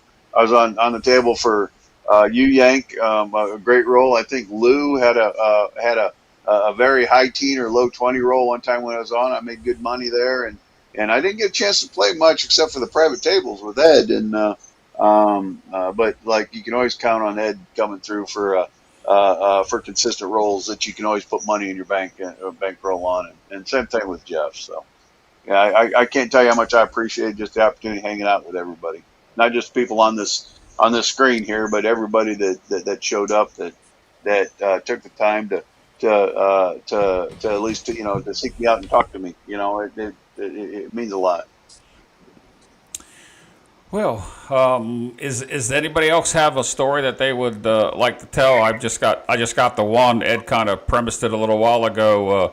Saturday night, I came down from taking a little break after the meet and greet, and Ed was on the crapless table, and I look over at his table, and I don't want to talk about how many chips he had on in his rack. It was a shitload, but he had quite a few chips. And all of a sudden he colors up and he comes over and he says to me, he said, I can hear you hitting 9s from that table. And he stood and watched. He never balled in. And the table went around. There was the table wasn't full, but it went around. And this gentleman straight out left, he had a decent roll when Ed finally balled in, and we had that's when I threw that second hand of 9s. But Ed he actually does what he says when he says practice like you play and play like you practice, because the guy that was straight out when he balled in, Ed was playing a 6 and an 8 on him, and this guy had a 30 roller. And I looked down at Ed, and he had finally spread out on the 5 and the 9, and he just looked at me, and Ed goes, dude, I missed it in rare form and fashion. Dude, I missed it. But then I followed up. Ed had a decent roll, and I had a decent roll. But that was that second time I had the second hand of 9s, and I just couldn't believe the table was even saying, another 9. And just to see the way that the reaction went. Even, we had people that 7'd out, even on a short roll, and they were still having a good time. I didn't see very many disappointments like you do see quite a bit when you play around the table, especially when you have consistently short rolls or PSOs. But you didn't really see anybody that was really, even if they were losing, they didn't show it, and everybody was having a good time. I mean, it just seemed like an incredible time. People standing around watching and talking and waiting to get on a table, or just communicating with somebody. It was just an incredible time. I did get to spend a little bit of time with Ed in both suites, and I'm sorry, Ed, I couldn't get the piano up there because it's in a file format that my software won't recognize. It's in an icon format, and I couldn't get it to work, so I apologize for that. But to you guys that came on tonight, I did tickle the keys just a little bit. Yes, you did. On that baby Grant. Yes. Fully clothed. It wasn't fully clothed. Yeah, he did. He wasn't laying across it in a Speedo. He did well. Hey, but Jeff, just real quick, what you said about those people, you see a 7 out, nobody really lost, got too discouraged or disgusted about it, and I think a lot of that's because you knew that, man, if you hung in there, if you had the bankroll and you hung in there, somebody was going to pick you up, and that's a good feeling, right, around the table. Because the reality is, every hand has a 7 in it. I mean, there's just It that's does. as true a statement as Jesus Christ Himself ever uttered, and that's just what happens, right? Every hand has a 7 in it. So that's true. So Ed, let me ask this question before we close out with the panel here. When you have so much attention from that many people that are there trying to vie for your attention, I know you spent a lot of time not playing and talking, like a couple of the pictures we showed. I know that's humbling to you, but what do you grasp from the people that you've seen, that you've talked to before, that have been repeats, including the new people that are there? I mean, how would you describe in the only way that Ed Robinson can describe these people? How would you describe them? They're all friends, and I don't get to spend enough time with that. That's the downside of this. That's the downside of this large of event, is I don't get to spend enough time just talking to the people that show up, because I mean it's humbling to me that they show up, number one. And number two, that they want to even spend time to even talking to my sorry ass, because I mean, who am I? I'm not anybody. I mean, I'm just a guy, right? So, they want to show up, they want to talk, and I do my, but I don't get a chance to meet everybody and talk to them like I would like to, and I apologize for that. I don't play as much with everybody as I would like to. And I got to tell you, I'm being selfish. It cost me money the first year when I did that. And I said, I ain't doing that no more. I'll just talk to you. I ain't going to play with you. But at the same time, I missed a lot of hands. I missed a lot of rolls. I wasn't at places I might could have been. I wasn't at Harris. I never even played at Harris. So, there's all these things going on, and I can't help it, but I can only do so much. And at times I have to escape.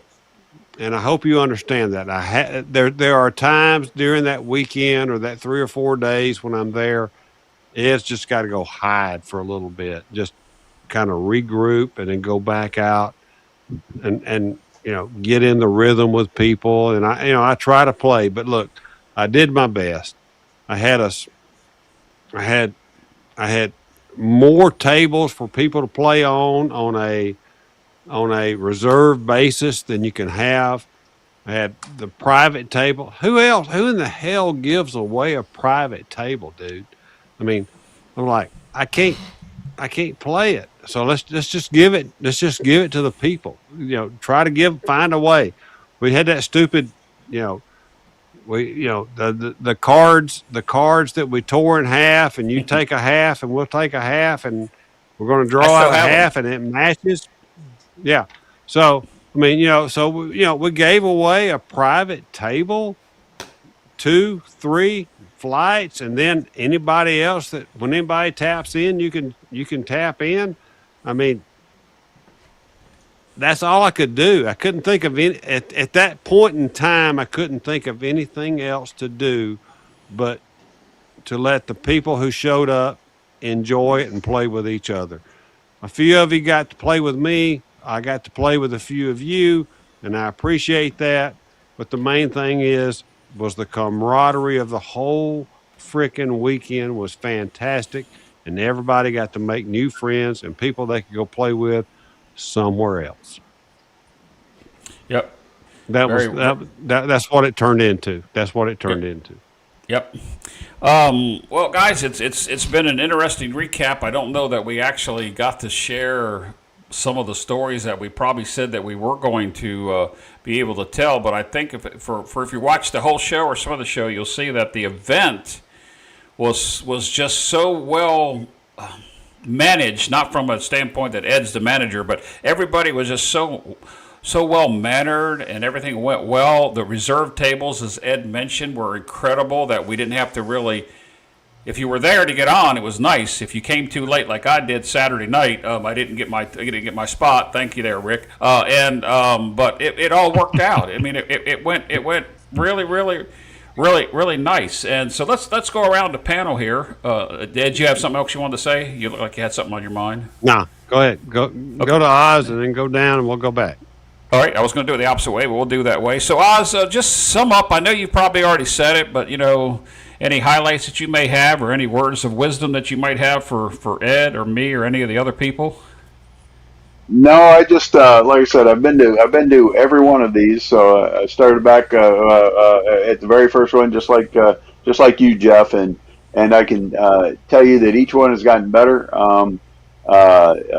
I can tell you that every time or every year, I look forward to the opportunity to get back together and I'm fortunate enough. Let's start back up a little bit. I'm fortunate enough that I had the opportunity to play with Ed a few times, numerous times during the year. So that's always good for me, just because and I've said it before. As he's as consistent of a roller and as good a craps player as I've ever been around. And I've played this game for the first time I played was 1980. So having said all that, I look forward to this time of year for the friendship, the camaraderie. Some of the people that I chat with, or even in these times when you and Ed have your lives and stuff, and I'm able to get in there and just chat with some people. It's like old friend week, and I truly enjoy that. And the reason why I enjoy it is simply because people like you and Ed and others have brought this and grown this community, and so I appreciate what you all do for us, both of you. Well, I can't take any of the credit for what goes on here. I just help my friend Ed and I try to keep him on track, and that's my job. But he gets 100% credit for the whole thing, and I think he would probably give credit to the people that attended.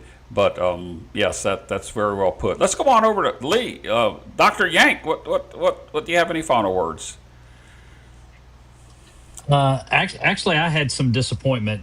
Let me The hear reason this. I had some disappointment. The reason I had some disappointment is there's never enough time. There's never Right. enough time to talk to all the people you want to talk to. There's definitely not enough time to play with the people that you want to play with.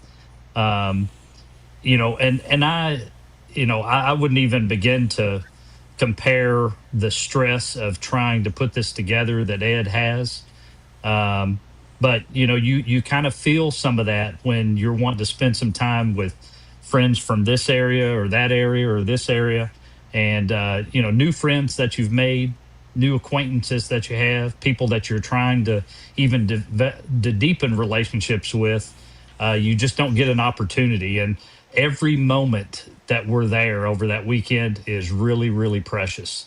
And I try to just, you know, Reaper, I'm going to talk about Reaper for a second.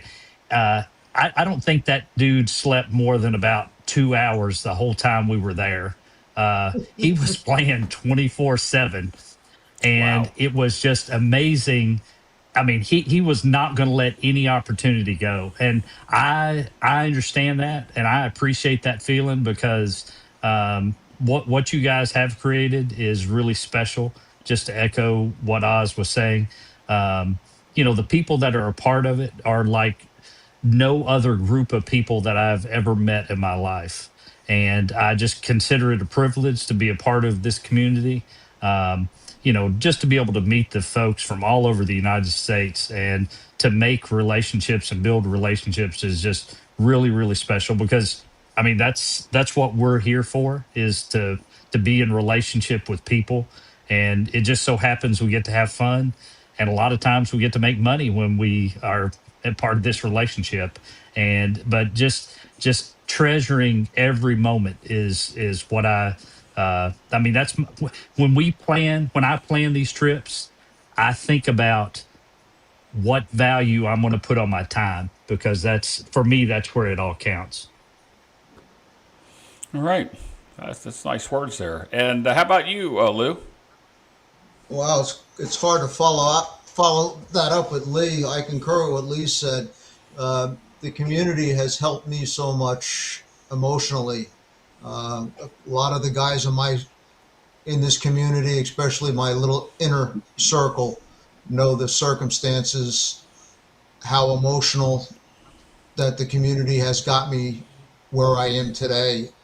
The Brownwater Bash with Ed, you, Jeff, Oz, Rick, Bud.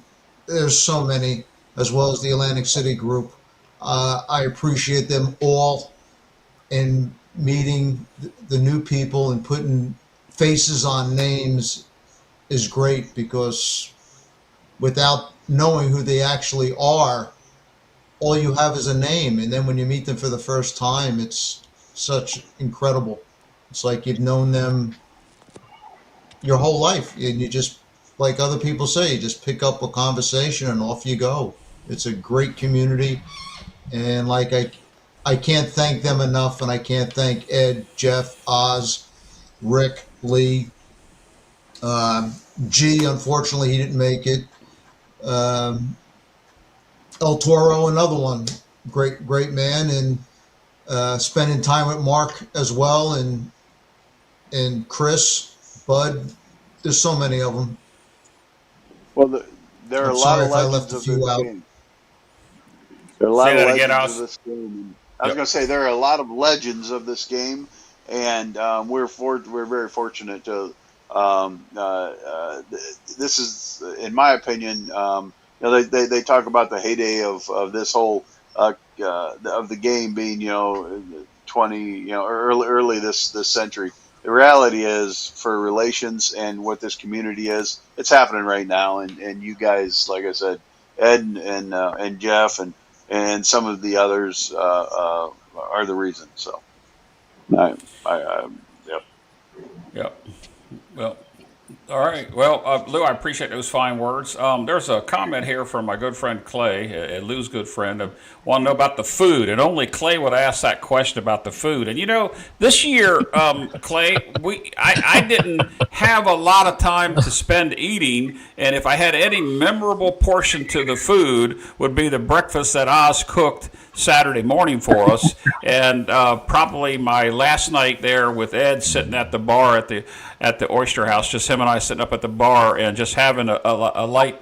I had a cup of gumbo, and he had a salad and some type of shrimp thing, and we just it's hard to believe that the weekend was over with. So as far as the food goes, Clay, I don't have any reports of anything, because I unfortunately I wasn't able to spend as much time as I would have liked being down on the floor, and I think that kept me away from the table, which limited my time at the table to maximize my profits, because I did really well. I appreciate Ed putting up with me with the fact that I had a leg issue that was bothering me, that I couldn't even walk Friday night after I got up to my room, and he understood. But I want to extend to my friend Ed the friendship, Ed, that you and I have shared in just maybe a little under 5 years, maybe it's a little over 5 years, close to it anyway, has meant a lot to me. Ed and I talk, as I found out recently, he talks to a lot of people, but Ed and I talk almost every single week. He bounces things off for this idea, and I said, Ed, it's whatever you want to do, and he says, no, dude, tell me what you really think. I need to know what you think.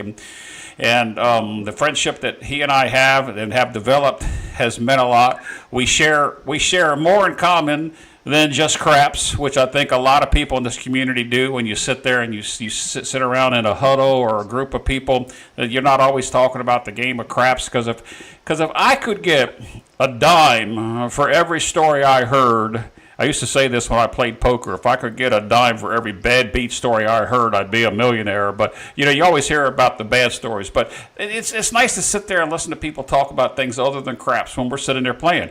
Breakfast Friday morning at that restaurant at the Golden Nugget, we all sat around. I don't think we were talking craps. We were talking about the weather and wives and girlfriends, and a couple we were talking about both. But we were just talking about things that wasn't necessarily craps related. It's just as Lou's word, I'll borrow his word, the camaraderie that's there is incredible, and the friendships that that I've made throughout this whole thing. Even though I only see Oz once a year, I talk to maybe 4 times during the year, Oz, and it's just like we picked up. And Lee, I haven't necessarily talked to you, but you checked in on me because most of you don't know what's happened to me over the past 24 months. But it's friendships like Ed that mean the world to me, to know that he's hundreds of miles away, but he never ever wavers from picking up the phone to talk. And if he hasn't heard from me and he knows that some treatment's going on, he's always there to say, how did you make out, my friend? And it's not always about craps. And Ed, that's one of the reasons why I try to pay it forward and pay it back and helping you do these things. And sometimes it's really hard to keep Ed on track, just like these shows. The more of this that he gets down, sometimes it's kind of hard to keep him going. But the only thing you got to say to him is, Ed, you ready to hit the table? Or after you're at the table, Ed, you want to have a nightcap? And boom, he's right there. Yeah. Always there, my friend. Always there. Well, if I had a nickel for every time Ed said, let's go to the bar, I'd be rich. So with that said, Ed, the floor is yours, and we're going to wrap this up hopefully in under 2 hours. So tell us what you think. It's been a good show, number one. Appreciate our guests coming in and talking to us, tell us about their experiences at the event. As always, I'm always really humbled by the crowd. And again, I don't get to meet with the crowd like I want to. And I don't know why. It's just like there's just too many demands on my time. I don't know what it is. I never get to meet everybody that I want to meet. But I appreciate each and every one of you that come up to me and just give me the privilege of shaking your hand, introducing yourself, maybe introducing yourself to your wife. I appreciate that. I mean, it's humbling to know that people even care what we do. And I know I don't do enough. I don't feel like I do enough for the community out there. I've got a lot going on in my life. I mean, I got a busy work life. I got a lot of issues with my mother right now. She's got 2 broke vertebrae. People want to know what's going on with Ed, and Ed's not doing this. My mother's got a broke back. She broke 2 vertebrae the last 2 months, dude. So I've got a lot going on, and I'm having to do a lot of things. I mean, I spent 48 hours in ER, and I watched my mother trip out on drugs and shit that, you know, if you haven't ever been there, I don't want you to be there. If you've been there, you know exactly what I'm talking about. So it's been crazy for me, and to get all this done in the last 3 or 4 months, just to get it done and get people there and get everything done that we needed to get done for this group, because there was a few times I was like, I don't know how. There was a few times I was like, I don't know how in the world we're going to be able to get this done for these people that are coming in with all the crap that I got going on. But we got it done, and I appreciate each and every one of you that stayed in touch, gave us prayers. Mom's doing okay for an 88-year-old woman with 2 broke vertebrae who fell last week again. And, you know, I had to go spend 8 hours in ER and all that bullshit. So, I thank you again.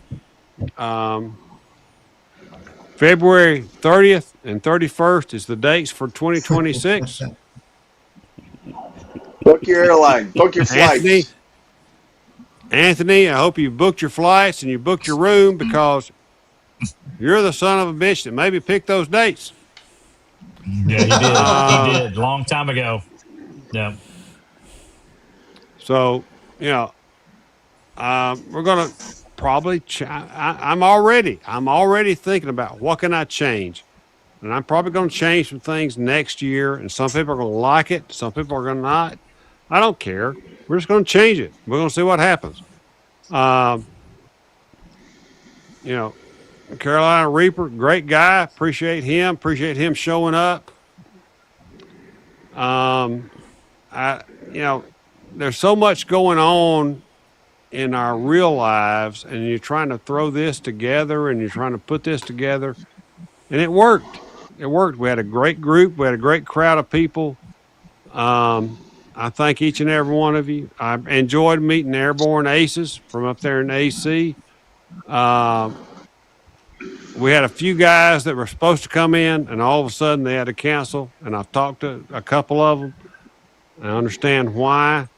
So we hope we get more next year, whenever that is, February 30th. Mark your calendars. Hopefully everything will work out. Maybe we'll do BWB V.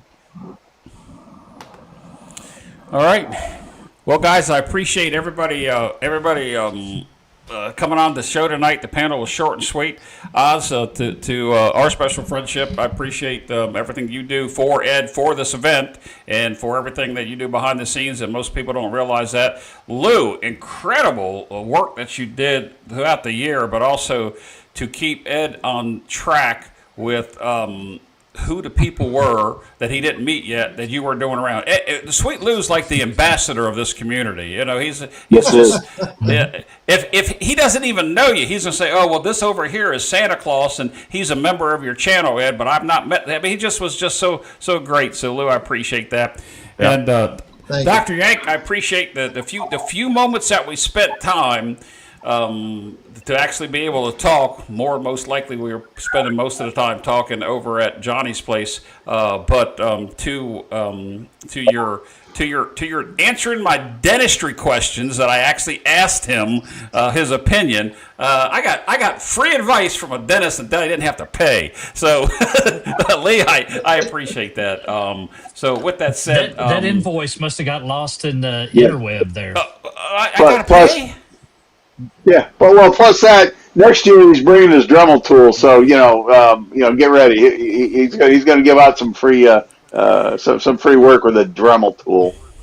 Oh my gosh! But in any event, we're going to go ahead and wrap the show up here now. 2 o'clock, 2 hours right on the nose. The dates are what the dates are. All I can say is encourage my friend Ed to start planning a little early, and hopefully the worrying that you had when hosts left one place, went to another, and left to another, but it all worked out. I put on these events several times a year, big events like this, and I always say you can't make everybody happy. The event will come and it will go, and either people are going to like it or people are going to hate it. And I think more people like this event than would ever even think about hating it.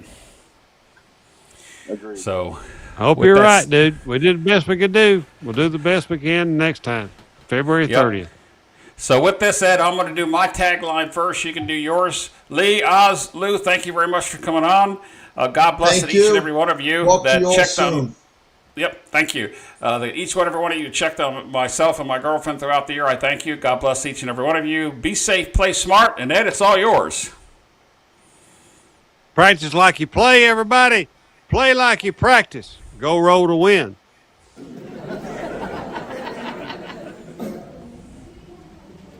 have 100 people show up.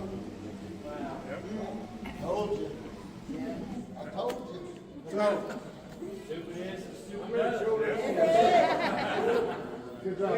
next year, they're going to have to bust a hole out that wall to get everybody in here. All right?